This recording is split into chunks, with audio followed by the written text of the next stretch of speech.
hasil dari proses metabolisme di dalam tubuh yang secara normal memang ada, tetapi tentu ada batas kewajarannya. Nah, kalau sudah di atas batas kewajaran, nah maka itu menunjukkan ya adanya gangguan dari fungsi ginjal.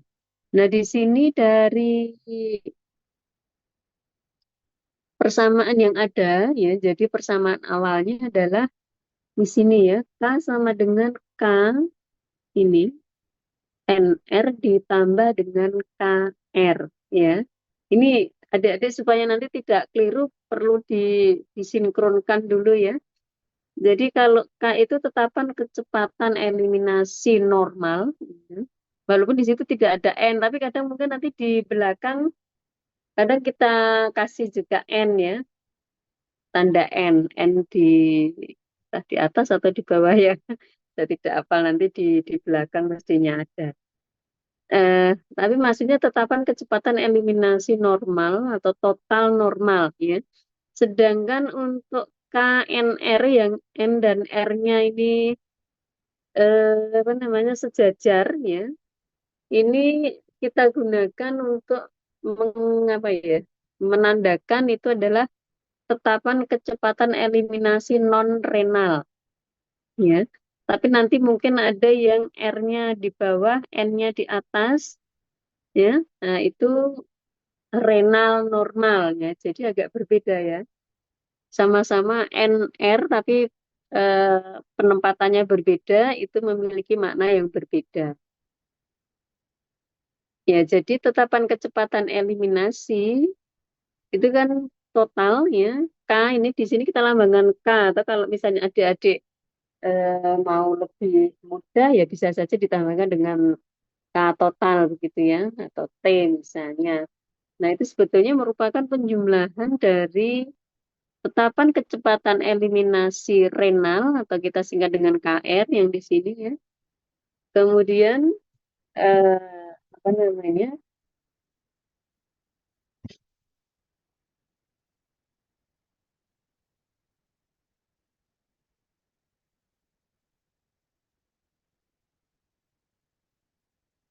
Oh, tidak bisa ya. Ini tidak malah hilang rumus saya.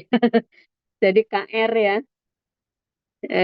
KR kemudian KNR ini yang non renal. Nah, jadi kan sebetulnya tetapan kecepatan eliminasi total itu merupakan penjumlahan dari tetapan kecepatan eliminasi pada renal, kemudian pada hepar dan juga pada beberapa organ yang lain. Tapi sering saya sampaikan bahwa tetapan kecepatan eliminasi pada organ yang lain itu biasanya sangat kecil, nah, sehingga itu jarang diperhitungkan begitu ya. Maka utamanya adalah pada renal, hepar dan yang di sini ya, yang di hepar dan juga mungkin organ yang lain itu kata kelompokkan menjadi yang non renal.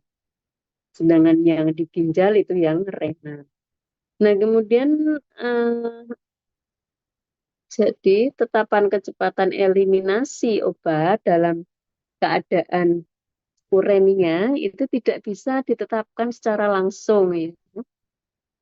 Maka penyesuaian dosis itu juga didasarkan pada prediksi tidak langsung dari harga tetapan kecepatan eliminasi. Tapi di sini kita punya asumsi dulu ya supaya rumusnya itu bisa digunakan gitu. Jadi yang pertama asumsinya adalah bahwa ya ini ya tetapan kecepatan eliminasi renal atau KR itu dia akan turun secara proporsional karena penurunan fungsi ginjal ya.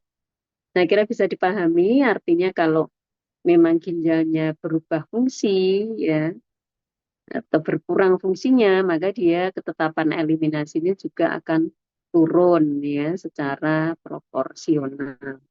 Kemudian yang tetapan eliminasi non renal ya otomatis dia akan konstan. Kenapa konstan? Karena di sini memang tidak ada gangguan pada organ-organ yang lain ya toh. Baik itu pada hepar. Jadi asumsinya begitu ya. Jadi diasumsikan bahwa yang ada perubahan itu hanya pada ginjal saja. Iya, pada kondisi ini maksudnya begitu. Jadi untuk heparnya juga dia tetap berfungsi dengan baik. Kemudian juga organ-organ yang lain juga berfungsi dengan baik. Kemudian clearance renal obat ya itu digambarkan dengan ini ya, clearance kreatinin. Ini. Clearance kreatinin ini merupakan satu parameter yang tadi dia juga menggambarkan apa namanya kapasitas kerja dari ginjal. Ya. Sehingga kalau eh, apa namanya clearance kreatininnya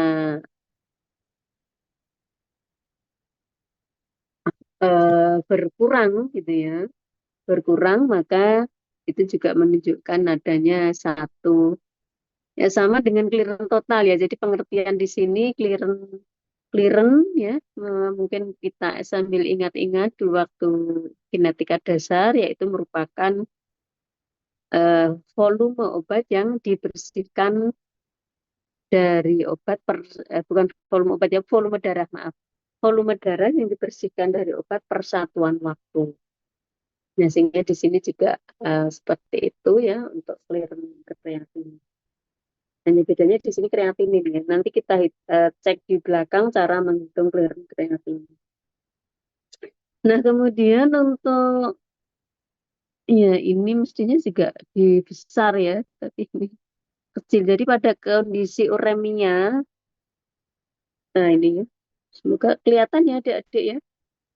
Jadi kalau yang rumus awalnya tadi K sama dengan KNR, ya non renal ditambah KR atau renal, maka pada kondisi uremia yang berubah adalah di K-nya, ya jadi K tahapan kecepatan eliminasi total pada kondisi uremia, ya, itu sama dengan KNR dia tetap karena tidak ada perubahan fungsi organ, kemudian ditambah dengan KRU ya ketetapan kecepatan renal pada kondisi urin.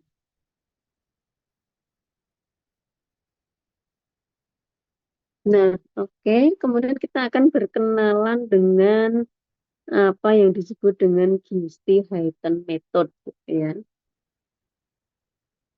Ya, di sini tetapan eliminasi uremia itu dapat diperkirakan dari besarnya rasio clearance pada kondisi uremia dibagi dengan clearance pada kondisi normal ya. Tadi dengan asumsi bahwa eliminasi non-renal adalah konstan.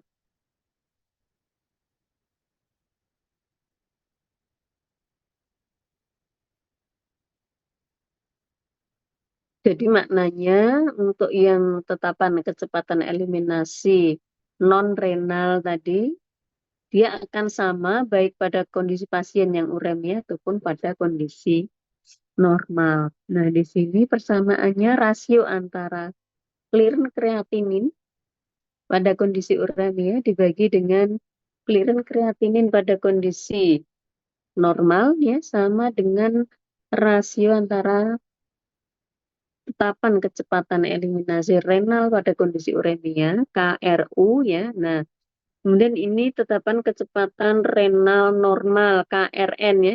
N-nya yang di atas berarti dia renal normal. Dan kalau tadi NR-nya sejajar itu kita sebut dengan non-renal. Kemudian sesuai dengan anak panah ya, maka KRU ya, KRU sama dengan KRN kali clearance renal uremia dibagi dengan clearance renal normal. Oke, untuk persamaan yang di kanan di sebelah kanan panah biru, apakah ada yang bingung? Halo, semoga tidak ya. Ada yang bingung kok nggak ada suaranya. Tidak, Ibu, bisa dipahami. Oke, terima kasih. Oke ya. Kalau tidak kita lanjut ke bawah. Jadi tadi persamaan yang awal, ya, no? KU sama dengan KNR ditambah dengan KRU. Nah, kemudian yang KRU itu kita substitusi dengan persamaan yang di kanan panah biru ini ya. Nah, di KRU adalah KRN kali rasio antara clearance RU ya dibagi dengan clearance R normal. Nah, maka di sini persamaannya menjadi persamaan yang ketiga ini ya, pada kotak yang ketiga ini KU sama dengan KNR ditambah dengan KRN kali rasio antara clearance renal uremia dibagi clearance renal normal. Nah, kemudian ya dari persamaan ini kalau ya ini supaya nanti kita memudahkan hitungan di akhir gitu ya. Kalau semuanya kita bagi dengan KN gitu ya, maka rumusnya akan berubah menjadi seperti di kotak yang paling bawah ya. Jadi KU per KN maka sama dengan KNR dibagi dengan KN dikali dengan ditambah dengan KRN dibagi KN kali clearance renal uremia dibagi clearance renal normal. Oke, kemudian, nah ini ada beberapa pemahaman yang perlu, ya. Jadi kalau tadi fraksi yang diekspresikan melalui ginjal ada kita lambangkan dengan F, gitu ya. Maka kalau obat itu yang kita konsumsi, ya, itu totalnya adalah 1 atau 100%, ya, 100% kan sama dengan 1. Nah, sehingga di sini untuk fraksi yang diekspresikan melalui non-renal tadi maka adalah 1 dikurangi dengan F. Karena F yang diekspresi melalui renal. Ya, semoga bisa dipahami. Nah, kemudian di sini F itu nilainya sama dengan KRN ya. Oh, KRN yang merah kiri ya, adik-adik ya. Merah kiri. F sama dengan KRN dibagi dengan KN. Ya. Jadi F adalah fraksi obat yang diekskresi melalui ginjal. Itu merupakan rasio antara kecepatan tetapan eliminasi renal normal dibagi dengan tetapan kecepatan eliminasi total normal. Ya, maka 1 dikurangi F ya. Berarti adalah K non renal ya tadi. 1 dikurangi F itu adalah yang non renal dibagi dengan KN. Nah, maka kita kembali ke persamaan tadi yang di awal ya, biru ya, persamaan biru yang panjang. Itu kan persamaan yang kita peroleh dari slide sebelumnya tadi ya. Nah, kemudian untuk KNR dibagi KN ini ya, di persamaan biru kita ganti dengan 1 dikurangi F ya kan. Sama dengan yang persamaan di kotak merah yang kanan. Yaitu 1 dikurangi F adalah KNR dibagi dengan KN. Maka di sini persamaan ini KNR per KN kita ganti dengan 1 dikurangi F. Kemudian yang KRN dibagi dengan KN kita ganti dengan F. Sementara clearance renal uremia dibagi clearance renal normal itu tetap. Ya. Kemudian di persamaan biru yang berapa ya? 2 dari bawah ya. 2 dari bawah di atas kotak merah ya, adik-adik ya. Maka KU per KN sama dengan satunya kita keluarkan ya di sini. Satunya kita keluarkan, kemudian ini negatif ya. F-nya kita pindah di dalam kurung ya. Kalau awalnya adalah 1 dikurangi F, karena ini F-nya kita pindah dalam kurung, karena negatifnya sudah di luar kurung, maka F-nya menjadi positif ya adik-adik. Sebaliknya yang kanan, yang awalnya F-nya adalah positif, karena ini sudah kita ambil negatif, maka negatif kali negatif ya, nanti dia harus dapat positif kalau dikembalikan. Nah, sehingga di sini dikurang dengan F, dikali dengan rasio clearance renal uremia dibagi clearance renal normal. Nah, maka kita peroleh ini ya, Ya, yang di kotak merah itu ya. Jadi persamaan terakhir KU per KN sama dengan 1 dikurangi dalam kurung F ya. Ini F-nya kita keluarkan sehingga di dalam kurung ini ya kan, muncul 1 ya kan. Kemudian dikurangi, ini F-nya hilang karena udah dikeluarkan ya. Karena 1 kali ini kan tetap ini clearance. Nah, clearance renal uremia dibagi dengan clearance renal normal itu kan sama tadi ya dengan clearance kreatinin. Jadi yang Cl ada lambang CRU itu merupakan clearance kreatinin ya. Uremia dibagi clearance kreatinin normal. Ya jangan sampai keliru ya. Kalau tidak ada CR-nya berarti dia bukan kreatinin ya. Kalau yang di atas itu clearance renal uremia dibagi clearance renal. Oke, kemudian inilah yang kita sebut dengan persamaan Giesti-Heiten ya, tadi 1 dikurangi. Nah, itu sama dengan faktor G ya. Giesti-Heiten ini sebenarnya merupakan nama orang ya, yang menciptakan ini dari rumusnya ini. Nah, KU per KN tadi yang sama dengan 1 dikurangi dalam kurung F kali ya, 1 dikurangi clearance kreatinin uremia dibagi clearance kreatinin normal. Ini merupakan persamaan Giesti-Heiten. Nah, ini biasanya kalau misalnya adik-adik tertarik juga ya, misalnya nanti entah S2 ataupun juga S1 juga boleh ya, penelitian. Itu bisa juga untuk melihat eh, berdasarkan hasil lab ya, misalnya dari hasil kreatinin seorang pasien, kemudian nanti apakah dosisnya misalnya ya, biasanya terkait evaluasi kesesuaian dosis gitu ya pada pasien yang mengalami gangguan fungsi ginjal, entah itu fungsi ginjal akut gitu ya, ataupun fungsi ginjal kronis gitu. Nah, di sini sudah kelihatannya jadi apa? KU, ya, tetapan kecepatan eliminasi uremia, KN, tetapan kecepatan eliminasi normal. Kemudian ini kurang sedikit ya, adik-adik, maaf.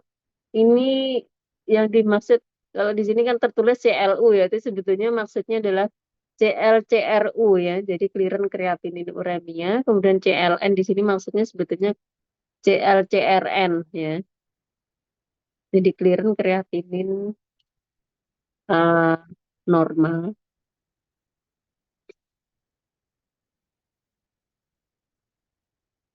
Tapi ini susah ya, mau saya nanti tidak mau tidak selesai. Sebenarnya bisa diedit, tapi ya itu saya sering kali lupa juga gitu ya.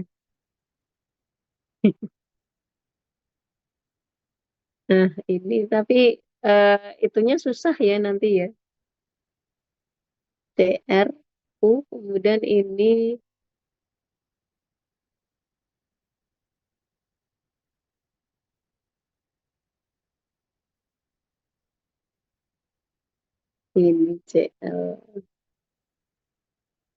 CR ya N.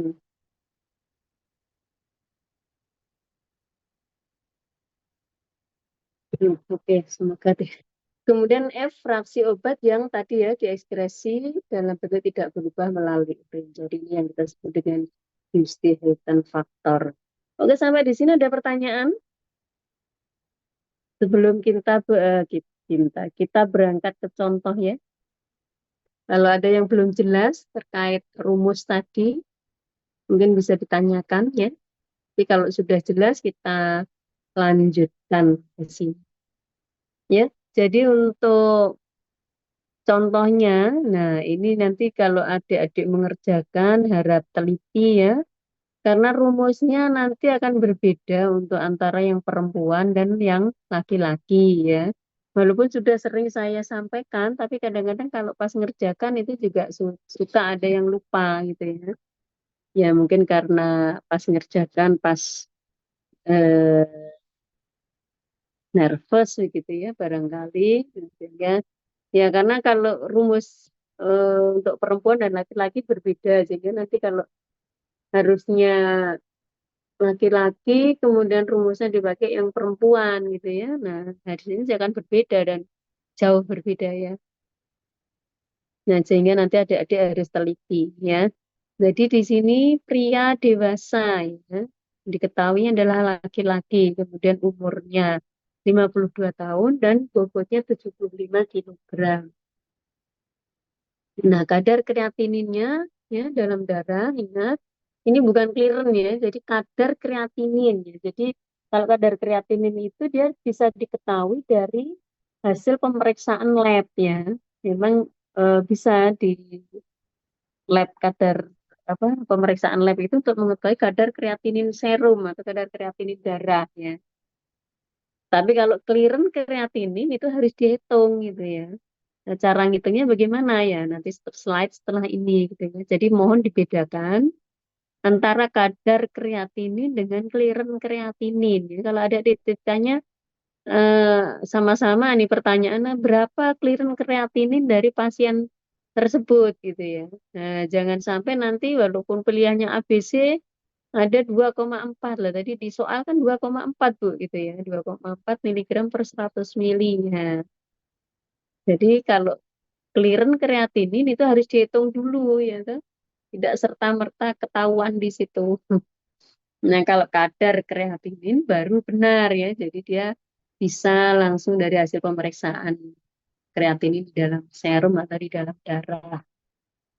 Nah, kemudian diberikan secara apa? Nah, jadi ketika adik-adik membaca soal itu yang perlu dipahami ya, kalau zaman SD itu sering dulu ya, jadi diketahuinya apa gitu ya, diketahui apa saja, kemudian ditanyakan apa, kemudian dijawab ya, baru dijawab tuh ya harus dengan rumus yang tepat gitu. Nah, kalau ini dosisnya, jadi di sini diketahuinya banyak ya adik-adik ya. Ada pria ya, yang pertama dia diketahui adalah laki-laki pasiennya, usia, kemudian bobot badan, kemudian kadar kreatinin, kemudian obatnya namanya gentamisin, dia diberikan secara injeksi intravena ya. Kemudian dosisnya, nah dosisnya 1 miligram per kilo. Durasinya, maaf, intervalnya ya. Jadi intervalnya apa? Diberikan setiap 8 jam. Nah, maknanya apa? Karena diberikan setiap 8 jam, maknanya obat diberikan 3 kali sehari. Ya, tahu itu juga penting penting untuk menghitung dosis. Nah, kemudian kalau di bawah itu info dari sediaan gentamisin ya, dia berupa vial ya, mudah-mudahan tahu ya apa yang dimaksud dengan vial. Kalau belum tahu bisa di-searching gambar vial seperti apa. Nah, vialnya dia 2 mili ya. Volumenya vial adalah 2 mili, tetapi kok di situ kandungan zat aktifnya 40 miligram per mili. Nah, maknanya apa? Berarti di dalam 2 mili vial dia mengandung banyak berapa? 80 miligram. Itu ya, jadi kelihatannya hanya paragraf biasa begitu ya, tapi ternyata ada banyak informasi di situ. Nah, ya itu kalau mau bertanya ya apa saja bisa gitu ya, yang mau ditanyakan di soal gitu. Ya kalau contoh di sini yang ditanyakan adalah clearance. Nah, clearance kreatinin ya, adik-adik bukan kadar kreatinin.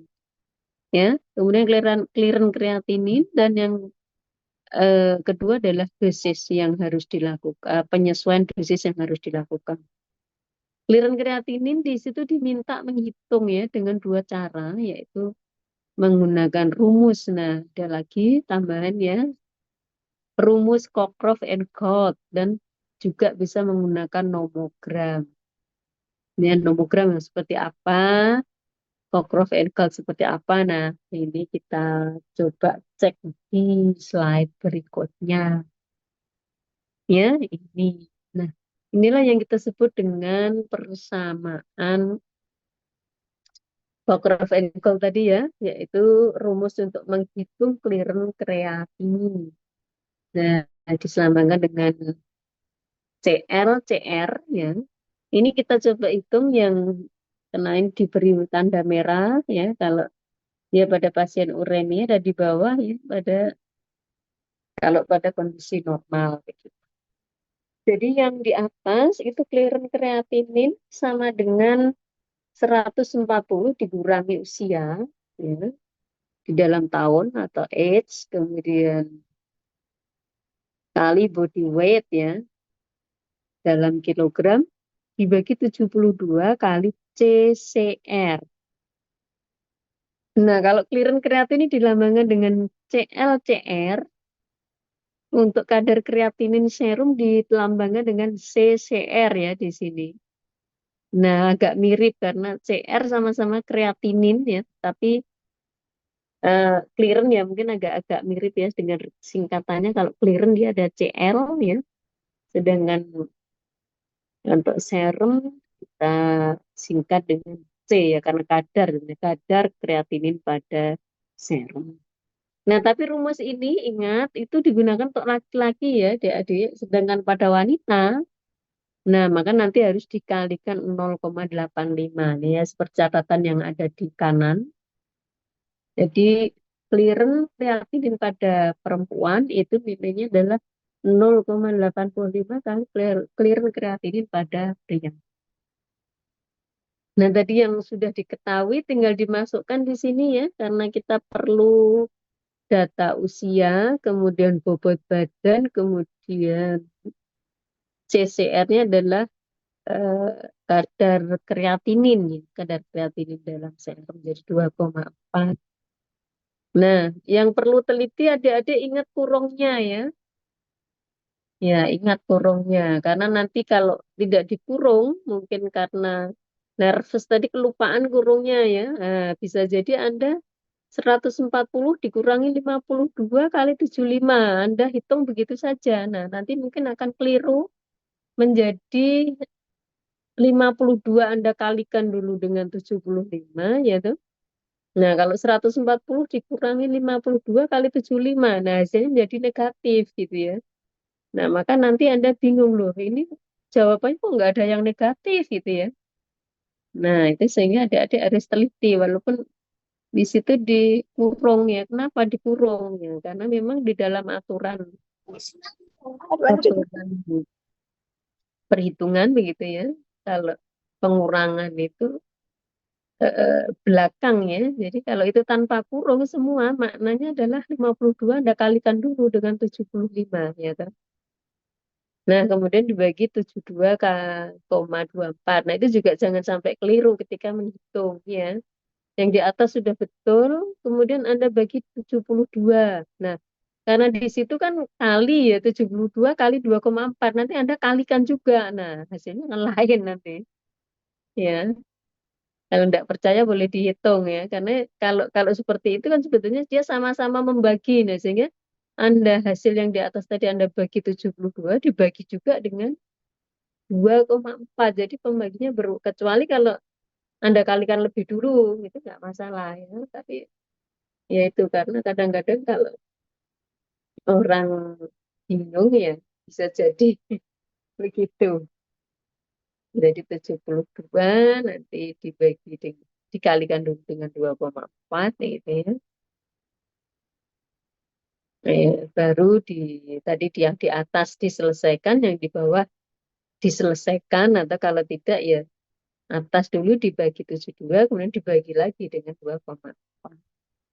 Ya, kalau yang bawah saya kira hitungnya sama, hanya di sini beda di CCR-nya ya, adik-adik. CCR-nya kalau yang tadi pada kondisi uremnya adalah 2,4, yang pada kondisi normal adalah 1. Nah, sehingga ketemunya 38,19 yang pada kondisi normal adalah 91,6 ya. Atau mungkin bisa juga dihitung eh, ini ya 91,6 atau kadang bisa juga ini diasumsikan 100% seperti ini. Ya, ini sebentar saya sampaikan setelah ini tadi yang menghitung ini ya, clearance kreatinin bisa juga dihitung menggunakan nomogram. Nah, untuk nomogram maka silakan dari yang diketahui tadi Anda ambil bobot badan dulu ya. Yang garis merah ini dari bobot badan itu 75. Nah, maka Anda ambil titik di posisi 75. Ya, ingat ini posisi angkanya beda-beda ya. Jadi kalau yang clearance kreatinin dan bobot badan ini semakin ke atas dia semakin tinggi. Tapi kalau yang di usia ini dia ke bawah ya.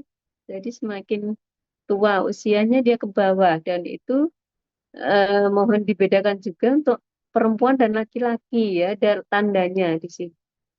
Nah ini ya lambangnya kalau yang bulatan kemudian ada panah keluar ya, panah keluar itu untuk laki-laki ya.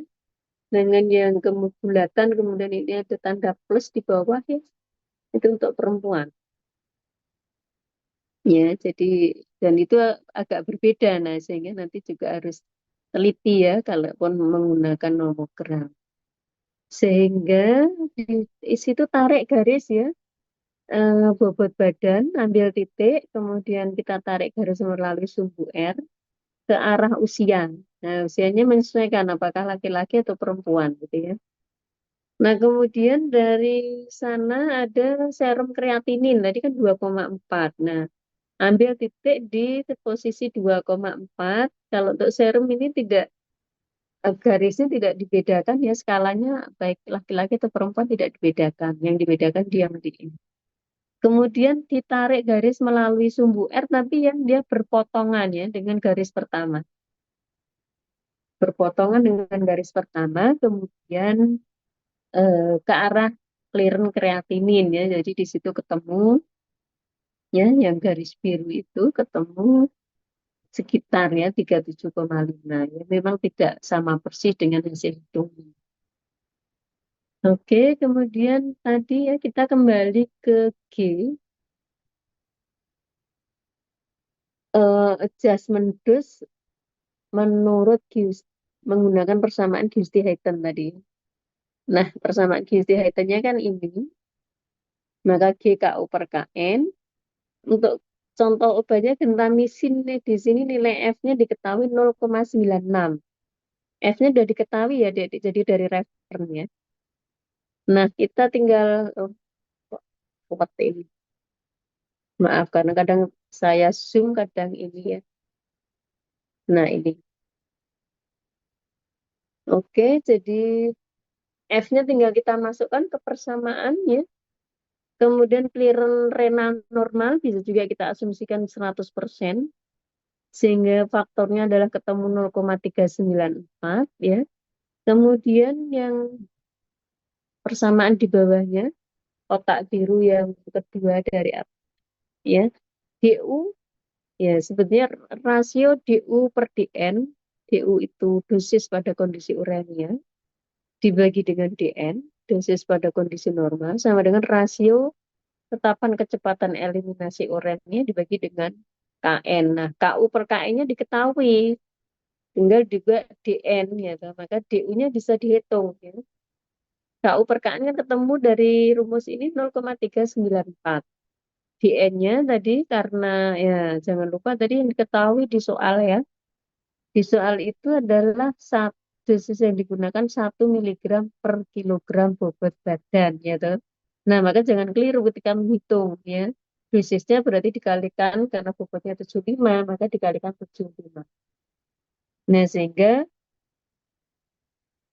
adjustment dose-nya berapa? Nah, berarti 0,394 kali 75, yaitu 29,55 miligram dan itu 8 jam gitu ya. Maksudnya adalah dosisnya seperti itu diberikan tiap 8 jam.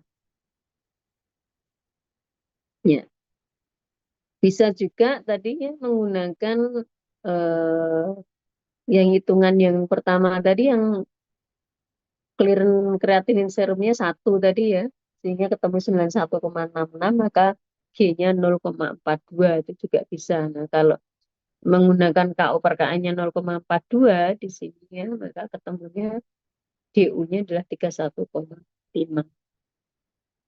Ya, ini sama, ini hanya beda obat, kemudian F dan KU per KA-nya beda-beda begitu ya. Nah, itu saya kira Ini contoh hitungan saja. Kemudian yang penting adalah, ya kalau ini contohnya misalnya ya clindamycin. Nah, clindamycin F-nya 0,25. Ya. Ya ini tadi misalnya diganti jenis obatnya aja ya dengan F-nya berbeda begitu. Tapi dosisnya misalnya sama begitu. Oke, kalau ada pertanyaan langsung bilang ya adik-adik ya. Kemudian ini contoh yang kedua, ya contoh kedua diberi tanda merah ya. Kenapa kok merah gitu ya? Jadi tadi jangan lupa untuk Cockcroft and Gault untuk menghitung clearance kreatinin dan itu dibedakan antara untuk perempuan dan untuk laki-laki ya rumusnya ya. Dan contoh yang kedua kita menggunakan sama ya pasiennya adalah pria dewasa ya sama. Kemudian yang diketahui lagi ada tinggi badan ya 165 cm.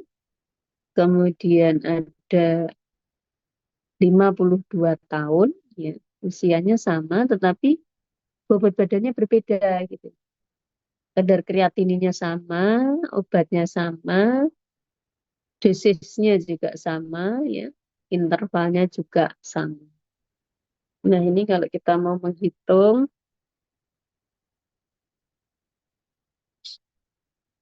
ini ya.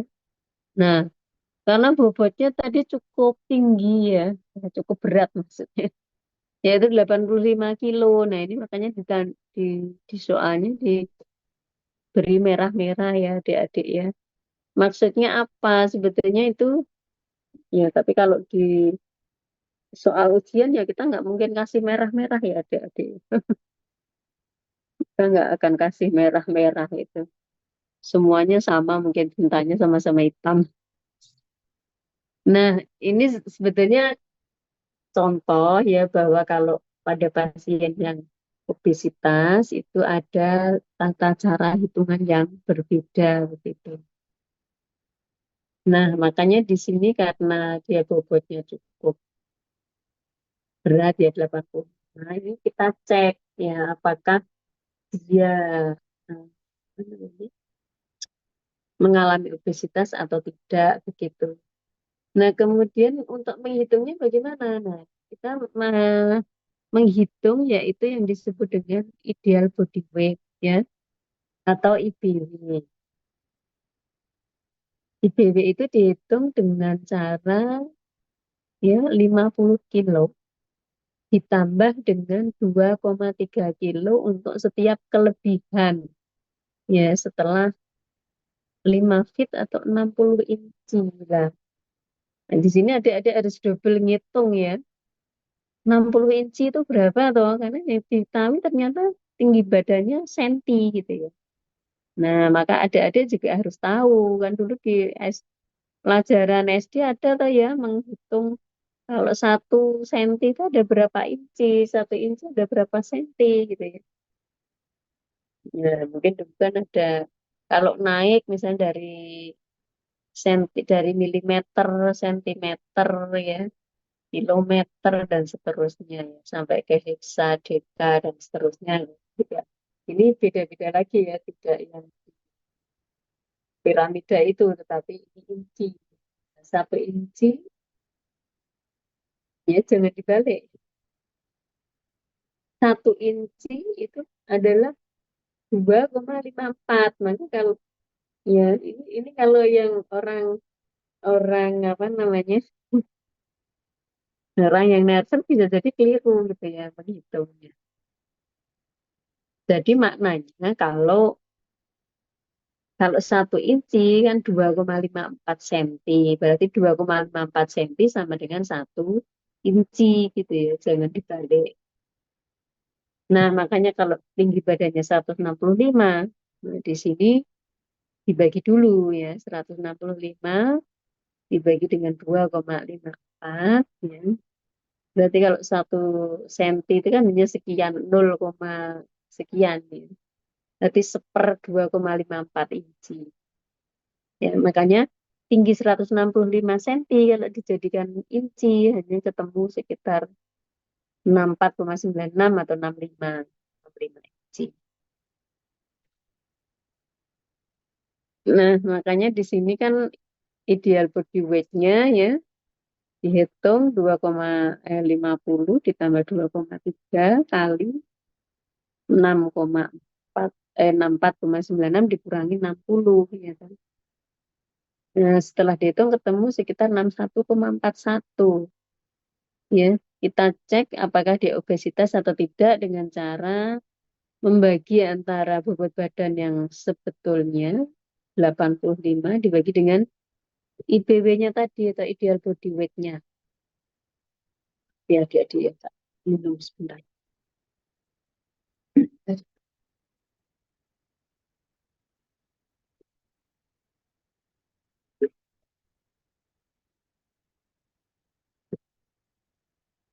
Nah, di situ ketemunya adalah 1,38 ya adik-adik. Makanya sesuai dengan ketentuannya karena dia lebih dari 1,25 maka dianggap obesitas. Nah, makanya kita harus menghitung adjusted body weight-nya. Ya, dihitung dengan cara ini kotak merah ya. IBW ditambah dengan 0,4 kali true body weight dikurangi IBW. Jadi makanya adjusted body weight-nya tadi IBW-nya ketemu 61,41 ditambah 0,4 kali 85 ya kan. Atau true body weight-nya 85 dikurangi 61,41. Ya, ketemu 70,85. Nah, untuk menghitung clearance kreatininya jangan lupa ya. Jadi yang digunakan bukan 85, bukan 61,41 ya di sini, tetapi 70,85. Ya, jangan sampai keliru. Jadi yang untuk ngitung clearance kreatinnya bukan true body weight-nya, bukan ideal body weight-nya, tetapi nilai adjusted body weight-nya ya. Jadi ketemunya 36,08. Nah, lagi-lagi adik-adik, ini ada catatan ya. Kalau pada wanita, maka angka yang seharusnya tadi 50, itu bukan 50, tetapi 45. Ya, di sini ingat ada catatan.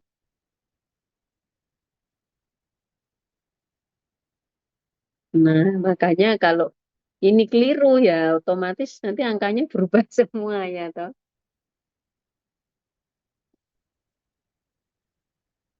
Nah, adik-adik juga di situ harus teliti ya.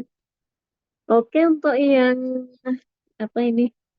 Ada juga ini menggunakan BSA ya, tapi sudahlah Kak, boleh dipelajari sendiri ya.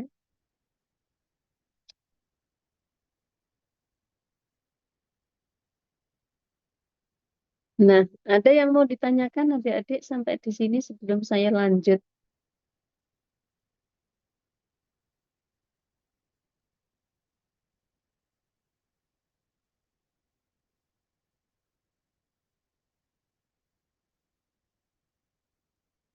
Tidak ada ya, karena tidak ada yang bersuara. Saya anggap semoga tidak ngantuk ya. Jadi ini ada juga ya metode untuk menghitung clearance kreatinin tapi menggunakan perbandingan ini ya, BSA gitu, BSA standar. Nah,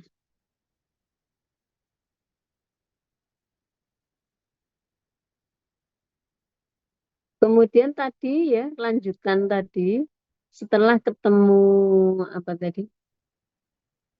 Tata caranya sama ya, tinggal melanjutkan yang Giusti Heighten tadi setelah ketemu DBW-nya atau adjusted body weight-nya. Tadi kan ketemu 70,85 ya, maka dosisnya bisa dibulatkan 70 untuk yang gampang atau bisa juga 71 gitu ya. Nah, kemudian untuk DU-nya ya tinggal mengalihkan, tinggal menghitung nilai KU per KE-nya kemudian dikali dengan dosisnya. Ya, saya kira tidak ada masalah yang di sini. Kemudian kita cek untuk gangguan penyesuaian dosis pada gangguan fungsi hepar. Ya, untuk penyesuaian dosis pada gangguan fungsi hepar, ya di sini eh, yang perlu dipahami juga tadi ada istilah ekskresi anjing ya. Dalam artian tidak mengalami proses metabolisme, ya, kita lambangkan dengan L. Kemudian yang mengalami metabolisme itu sebenarnya sama juga dengan tadi ya. Kalau tadi kan yang diekskresi melalui ginjal itu kita sebut dengan F ya. Memang secara logikanya kebanyakan obat yang diekskresi melalui ginjal itu adalah obat yang tidak mengalami proses metabolisme begitu ya. Nah, makanya yang menjadi metabolit atau yang dari hepat itu kan sebenarnya yang non renal tadi juga ya. Jadi satu dikurang F. Ya, pemahamannya kurang lebih hampir sama begitu. Nah, kemudian sama ya. Nah, clearance ya kalau ini udah langsung mengarah ke clearance-nya. Kalau tadi kan tetapan kecepatan eliminasi dulu baru kemudian ke clearance. Kalau ini tadi karena sudah di pemahaman yang awal tadi, maka di sini langsung ke clearance. Jadi clearance total normal, maka sebetulnya merupakan penjumlahan dari clearance hepar ditambah dengan clearance renal gitu ya. Nah, kemudian untuk clearance hepar normal itu sebenarnya merupakan tadi ya satu dikurangi F kali clearance total normal ya. Akan fraksi yang ya yang menjadi metabolit itu kan satu dikurangi F kali clearance total normal. Nah, kemudian persamaan yang kedua ya, persamaan merah ya, merah yang agak kecil itu kita substitusikan ke persamaan yang pertama ya, yang biru ini, sehingga diperoleh ya clearance total normal kan di awal itu clearance hepar normal tambah clearance renal normal. Nah, jadi yang kita substitusi yang clearance hepar normal. Jadi menjadi satu kurangi F kali clearance total normal. Ya. Nah, di situ kita kurung ya supaya tidak keliru. Kemudian ditambah clearance renal normal. Nah, kemudian untuk eh, gangguan fungsi hepar atau liver ya, maka ini kita sebut ya karena kapasitasnya kan tentu berkurang. Nah, kapasitas dari liver yang sudah mengalami gangguan fungsi ini kita sebut dengan kita istilahkan dengan residu liver function ya, yang mana merupakan rasio antara clearance hepatitis maksudnya yang mengalami gangguan dibagi dengan clearance hepatik normal. Kemudian ini contoh ya, ini udah langsung contoh ya. Kalau berapa atau persentasenya gitu ya. Misalnya dia memiliki residu liver function 50% gitu. Dan F-nya adalah 0,4, tapi asumsinya dia tidak mengalami gangguan fungsi renal. Ya ini eh, nanti bisa sambil dipelajari ya adik-adik kalau misalnya ada yang agak bingung atau apa gitu ya. Jadi tadi di rumus sebelumnya, ya, yang merah itu sebenarnya rumus yang sebelumnya ya. Jadi clearance renal normal tadi kan merupakan F kali clearance total normal. Kemudian clearance hepatik normal adalah satu dikurangi F kali clearance total normal. Nah, kemudian dari persamaan yang tadi yang slide sebelumnya, RL sama dengan rasio clearance H hepatik ya dibagi dengan clearance H normal. Nah, maka dari sini RL-nya kita kalikan dengan clearance hepar normal, maka tinggal clearance hepatik ya. Ini kita ubah ya. Kita clearance hepatik hepar pada kondisi hepatik kita taruh di kiri, kemudian kita pindah di sebelah kanan ya. Kemudian RL jadi ini ya Ini pengulangan juga ya, clearance hepar normal ini. Yang biru ini kan sama dengan yang di merah ini. Nah, kemudian kita substitusikan begitu. Jadi clearance hepatik RL, kemudian clearance hepar normal kita ganti dengan yang 1 dikurangi F kali clearance total normal ya. Nah, kemudian mengarah ke yang sebelumnya tadi ya, clearance total normal merupakan penjumlahan dari clearance hepar normal dibagi clearance renal. Ya, disubstitusikan masing-masing ya, sehingga diperoleh persamaan yang ini merah merah panjang ya di kanan, clearance total pada kondisi hepatitis sama dengan RL dikali dengan 1 dikurangi F kali clearance total normal ditambah clearance renal normal. Ya mudah-mudahan nggak bingung ya adik-adik ya. Nanti coba sambil dicermati begitu supaya tidak bingung kok ini tiba-tiba dapat ini gitu ya. Oke. Kemudian ini lanjut ya. Nah, kalau mau menghitung dosis ini saya potong ya yang di atas. Tadi tinggal sama seperti tadi dikeluarkan misalnya gitu ya. Ini tinggal rasio clearance T yang biru ini adik-adik ya. Yang biru agak tebal ini. Clearance T hepatitis dibagi clearance T normal sama dengan RL ya kan. Ini dikeluarkan karena ini dibagi ke sini ya.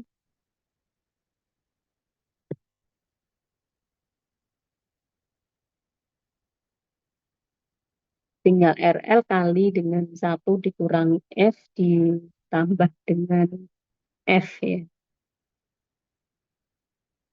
Sehingga kalau mau menghitung dosisnya ya ini ya di kolom di kotak yang merah dosis pada kondisi hepatitis merupakan rasio clearance total hepatitis dibagi clearance total normal kali dosis normal.